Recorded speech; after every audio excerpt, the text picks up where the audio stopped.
এই বাইকের মাইলেজ নিয়ে সকলেরই প্রশ্নের জন্য আমি বারবার যখনই মাইলেজটা চেক করি তখনই হচ্ছে আমি সকলকে জানানোর চেষ্টা করি।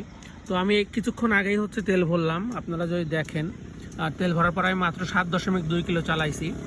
তো এইবার যে তেল ভরার আগে আমি যেটা চালাইছি সেই টাইমে কিন্তু আমি অনেক টানাটানি করছি, যেহেতু 1000 কিলোমিটার পার হয়ে গেছে আমার, সেহেতু আমি বেশ কয়েকবার 90 আপ করছি অ্যান্ড 80+ চালাইছি, অনেকক্ষণ 70+ চালাইছি বেশিরভাগ সময়। তো আমি মোটামুটি বলা যায় রাফ চালাইছি, ঠিক আছে। তো 200 কিলোমিটার মতো চালাইছিলাম আমি, 193 পয়েন্ট সামথিং কিলোমিটার চালাইছিলাম, 193.8 কিলোমিটার চালাইছিলাম। অ্যান্ড আমি তেল ভরছি হচ্ছে 3.33 কিলোমিটার, 3 লিটার। তো আমি এই যে তেলটা ভরছি, তো আমি এটা হিসাব করে দেখলাম যে আমি মাইলেজ পাইছি 58.2 মাইলেজ মতো পাইছি। তো আমি যেভাবে চালাইছি এই টাইমটা, এতে 58 মাইলেজ মানে অনেক।